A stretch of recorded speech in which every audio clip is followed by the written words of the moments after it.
Hi friends, ఎలా ఉన్నారు అందరూ? నేను చాలా బాగున్నాను. మీరు కూడా బాగుండాలని కోరుకుంటున్నాను.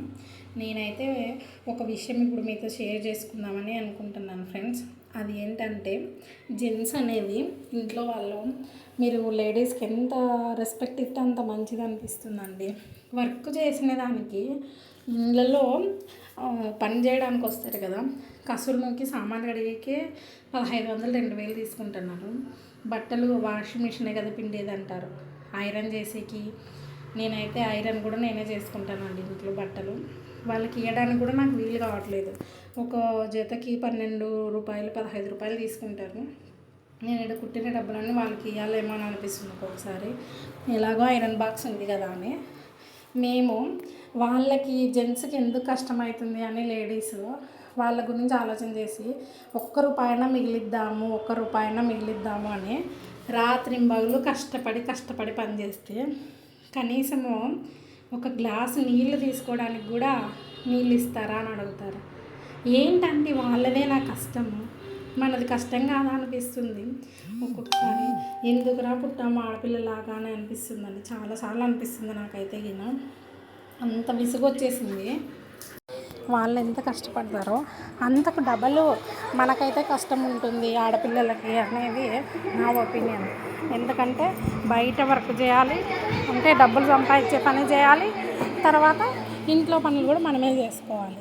మళ్ళీ వంటకి దానికి దీనికి ఏదైనా అమౌంట్ ఖర్చు అయిందంటే ఎంత ఇచ్చాము, మననే కదా ఇచ్చినది, ఏం చేశారు, ఎక్కడ పోయిందంటారు.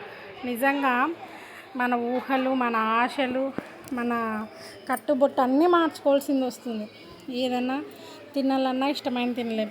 ఒక మంచి చీర కట్టుకోవాలన్నా, సంవత్సరానికి ఒక చీర తీసుకోవాలన్నా ఆలోచన చేస్తామండి. కొంతమంది ఉంటారులేండి లేడీస్, వాళ్ళు నిజంగా కష్టపడే వాళ్ళు అయితే పెట్టారండి బట్టలకి. నాకు తెలిసి కష్టపడి మనలాగా ₹1 సంపాదించుకున్న ఏ ఆడవాళ్ళు కూడా బట్టలకి డబ్బులు పెట్టరు. నాకు తెలిసినంత వరకు, నేను చూసినంత వరకు, నా ఎక్స్పీరియన్స్లో వాళ్ళు ఏదైనా ఇంకా వాళ్ళ హస్బెండ్ని ఇచ్చో ఇంకా ఎలాగైనా డబ్బులు వస్తే మాత్రము చీరలకు అనేది విచ్చలవిడిగా ఖర్చు పెడుతుంటారులేండి. నేను శారీ బిజినెస్ చేస్తాను కదా, ఒక్కొక్కరు 3-4 కూడా తీసుకొని అమౌంట్ ఇస్తుంటారు. అది వాళ్ళ మైండ్ సెట్. నాకైతే సంవత్సరానికి ఒక్క చీర తీసుకోవాలన్నా కూడా నేను చాలా ఆలోచన చేస్తానండి. ఎంత బ్రెయిన్ పెట్టుకొని వచ్చానో ఆ బ్రెయిన్ అంతా ఫుల్ వాష్. అసలు ఒక్క బ్లౌజు స్టిచ్చింగ్ కూడా చేసుకునే కూడా ఆలోచన చేస్తానండి. వేరే వాళ్ళది కుడితే, ఒక బ్లౌజ్ కుడితే అమౌంట్ వస్తుంది కదా అని అమౌంట్ వాళ్ళకి అప్పులు ఉన్నాయి, ఆ అప్పులు కట్టాలా అని ఒక్క చిన్న ఆశ.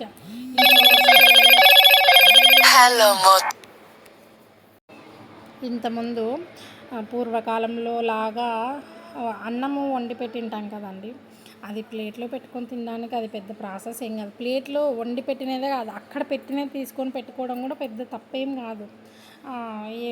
నేను సామాన్లు కడగల హెల్ప్ చేయమని అడిగితే, నేను ఇంట్లో సామాన్లు కడగల, కసులు నూకల్లా, ఏం పని ఏంటండి ఇది? అంత నేరం, అంత ఘోరమైన పని సామాన్లు కడగడం, కసులు నూకడం. అంత ఘోరమైన పని మనం చేస్తున్నామా అనిపిస్తుంది ఒక్కొక్కసారి.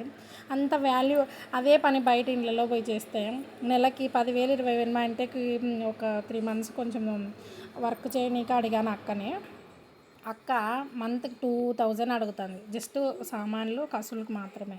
అలా 10 houses చేస్తుందంటండి. మీరే లెక్కేసుకోండి ఎంత అమౌంట్ వాళ్ళు ఎర్న్ చేస్తున్నారో. మళ్ళీ అంత అమౌంట్కి ఎక్కడండి వాల్యూ ఉండేది? నాకైతే ఒక్కొక్కసారి ఎందుకు ఇంత ఆడపిల్లగా పుట్టి ఇంత టార్చర్ భరించాలని అనిపిస్తుంది. ఇష్టమైన చోటుకి వెళ్ళడానికి లేదు, ఇష్టమైన తిండి తినడానికి లేదు. వాళ్ళు తీసుకెళ్తే వెళ్ళాలా, లేదంటే లేదు. చాలా దారుణమైన పరిస్థితిలో ఇంకా ఉన్నామా అని అనిపిస్తుంది. మనము పరువు, మర్యాద, మంచితనము అనే ఒకరి దగ్గర మెప్పు పొందాలంటే మాత్రం చాలా కష్టం అబ్బా. మన మనసును మనం చంపుకుంటేనే వాళ్ళు మన గుడ్ అంటారు. ఎంత కష్టం చేసినా ఇంటికి వచ్చి ఒక్కటే మాటేనండి, ఏం చేసావు పొద్దున్నుంచి ఏంటి ఈ మాట? ఎలాగ అనాలనిపిస్తుందండి ఆ మాట. పొద్దున్నుంచి ఏం చేసామని, సామాన్లు కడగల్లా, కసులు నూకల్లా, బండలు కడగల్లా, ఇవన్నీ పనులు పెట్టుకుంటే ఒక్క బ్లౌజ్ కూడా కాదు నాకు తెలిసి. వాటిని వదులుకుంటేనే స్టిచ్చింగ్ చేయగలము. అంతని మళ్ళీ బీభత్సంగా ఏమి చేయకోకుండా ఏమైతే ఉండగా కొంచెము నాకు ఒక 5 మినిట్స్ పని దొరికిన గ్యాప్ దొరికిన బ్లౌజ్లో అర్జెంట్ లేకుండా గ్యాస్ క్లీన్ చేద్దామా, కసు నూకుదామా, బట్టలు మడతలు వేద్దామా, వాషింగ్ మిషన్కి వేద్దాం, ఇదే బ్రెయిన్ వస్తుంది తప్ప నేను బాగా పడుకునేదాన్ని అప్పుడు ఒకప్పుడు పెళ్ళైన కొత్తలో ప్రతిరోజు పొద్దున్న నుంచి ఈవినింగ్ వరకు కూడా పడుకునేదాన్ని. నా నిద్ర ఎక్కడికి వెళ్ళిపోయిందో కూడా నాకు తెలియదండి. నన్ను అనేవాళ్ళు ఇంతగా నిద్రపోతుంది దయ్యంలాగా అని అంటుంటారు అప్పుడు అందరూ. మరి ఇప్పుడు పడుకుందామన్న నిద్రలో కూడా ఎవరు ఇప్పుడు వచ్చి బ్లౌజులు అడుగుతారా, ఎవరికి సమాధానం చెప్పాలి అన్నంత ఇదే అయిపోయింది బ్లౌజ్ స్టిచ్చింగ్. ఈ ఫీల్డ్లోకి వచ్చినాక ఏం ఫ్రీగా చేస్తున్నావా, డబ్బులు రాలేదు, డబ్బులు వస్తున్నాయండి, రావట్లేదు. ఎవరికి పట్టింది డబ్బులు వస్తున్నాయి అనేది, ఎవరికి అవసరమైంది చెప్పండి. డబ్బులు అని అప్పులు కట్టుకోవచ్చు, మనశ్శాంతిగా ఉండొచ్చు అని టార్చర్ పెట్టుకోవడం తప్ప మనమంతకు మనం మెడకు రుయి బాధ బిగించుకున్నట్టు అయింది అనిపిస్తుంది ఒక్కొక్కసారి. మనసుకు అంత గాయం కలుగుతుంది. ఏం చేస్తున్నావు ఇంటికి వచ్చి అని అంటే, పిల్లలను చూసుకోవాలి, వాళ్ళు ఫుడ్ తినకున్నా మనల్ని అంటారు. మాకు తెలిసిన వాళ్ళందరూ పిల్లల్ని వదిలేసినావు అంటారు. వాళ్ళని వదిలేసేకైనా అండి 9 నెలలు నేను కష్టపడి మోసి నొప్పులు భరించి కనిండేది. నేను ఎందుకు వదిలేసుకుంటాను వాళ్ళని? వాళ్ళకి ఏం పెట్టవు చేయవంటే నాకు ఉండదా పెట్టాలా చేయాలా అని. వాళ్ళు నా పరిస్థితిలో ఉంటే అర్థమవుతుందండి.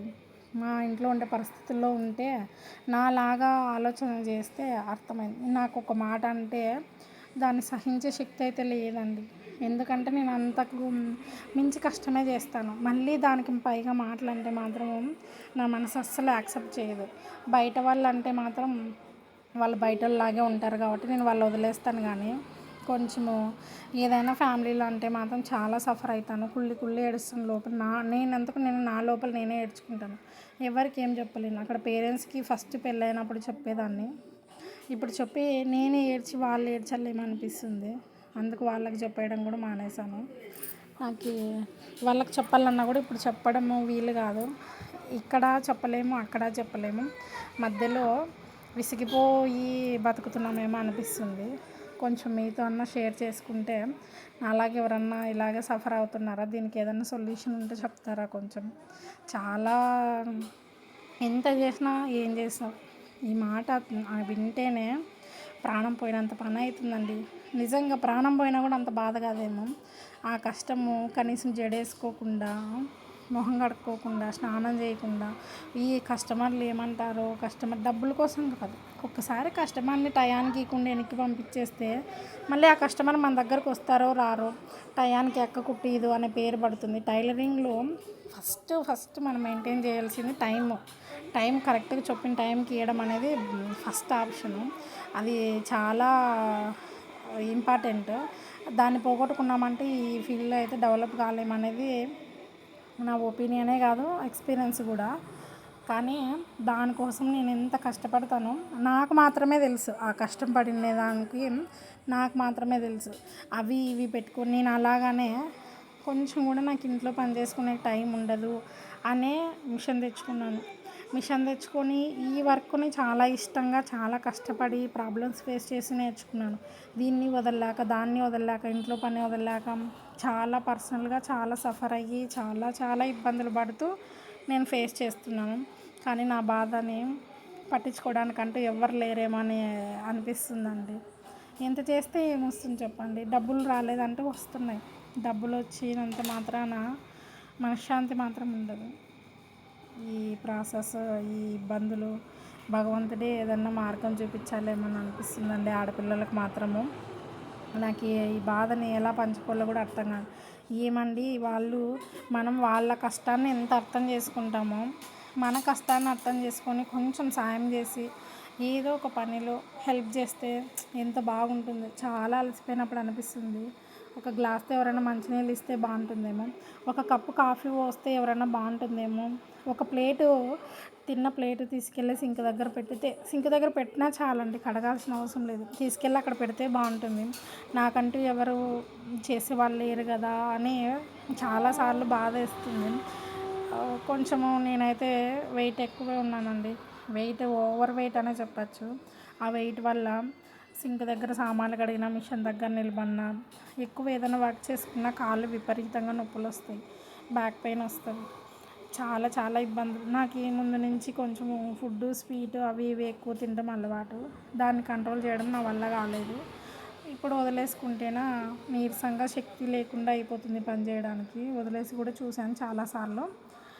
ఇంకా తప్పదు అని ఫుడ్ తీసుకోవడము వదిలిపెట్టుకోలేను. ఆ ఓవర్ వెయిట్ తగ్గించుకోలేను. ఆ వెయిట్‌కి ఈ వర్క్‌కి చాలా సఫర్ అంటే చాలా సఫర్ అండి. కొంచెం నాకు ఎక్కువ లోడ్ అయినా కూడా నా కాళ్ళు బాగా నొప్పిస్తాయి. నేను పని చేయాలని అనుకుంటాను, కానీ నా శరీరం అనేది సహకరించదండి. చాలానే ఫేస్ చేస్తున్నాను. ఎందుకు ఇలాగ ఫేస్ చేయాలి అని అంటే తప్పదేమో. జెంట్స్ చెయ్యరని చెప్పను, అక్కడ చేస్తారని చెప్పను, మనం కూడా చేస్తాం కదండి. కొంచెం అర్థం చేసుకుంటే బాగుంటుందేమో అని అనిపిస్తుంది.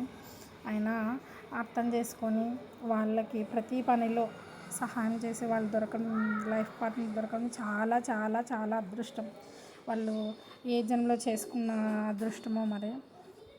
అది దొరకని సంపద ఎంతున్నా, వర్క్ ఎంతున్నా, ఎంత స్కిల్స్ ఉన్నా, ఏమున్నా ఓదార్పు లేని జీవితం అనేది ఎప్పుడో ఒకసారి క్యాజువల్గా పని చేస్తున్నారు, కష్టపడుతున్నారని అనడం కాదండి. ప్రతి క్షణం వాళ్ళ కష్టాన్ని అర్థం చేసుకొని ఎంతో మీకు చేతనైనంత, మీకు తోచినంత అదేదో అంటారు కదా, కొండలో ఒక రాయి తీసినా ఎప్పటికొక రోజు కొండ కరుగుతుందని, కొంచెమన్నా హెల్ప్ అవుతుంది కదా. చాలా చాలా సఫరింగ్ అండి అసలు. ఇంట్లో వర్క్ మాత్రం ఏది వదులుకోలేం. చిన్నపిల్లలు వాళ్ళకి ఎండల కాలం కనీసం ఒక గ్లాసు మంచినీళ్ళు ఇవ్వాలన్నా కూడా ఇవ్వలేని పరిస్థితి అవుతుంది నాకైతే. ఇలా ఫుడ్ సరిగ్గా పెట్టలేని టయానికి కస్టమర్లను వదులుకుందామా అంటే చాలా బాండింగ్ పెంచుకున్నానండి వాళ్ళతో నేను. వాళ్ళని వదులుకోలేను, ఈ వర్క్ను వదులుకోలేను. ప్రాణమైనా వదులుకోవాలనిపిస్తుంది కానీ వర్క్ వదులుకోవాలని అనిపించదు నాకు, ఎంత కష్టమైనా. నైట్ టైం ఓవర్ టైం కూడా చేస్తాను ఎక్కువ బ్లౌజులు ఉన్నప్పుడు. కానీ ఒక్కొక్కసారి మాత్రము చాలా బాధేస్తుందండి, నాకంటే ఎవరు లేరా అని. ఎందుకు ఎవరి కోసం చేస్తున్నాను ఇంత అని చాలా బాధ వేస్తుంది నాకు. డబ్బులు డబ్బులు డబ్బులు అవేం మన ఇంట రావు, ఏది రాదు. అర్థం చేసుకునే వాళ్ళు లేనప్పుడు గాడిదలాగా ఎంత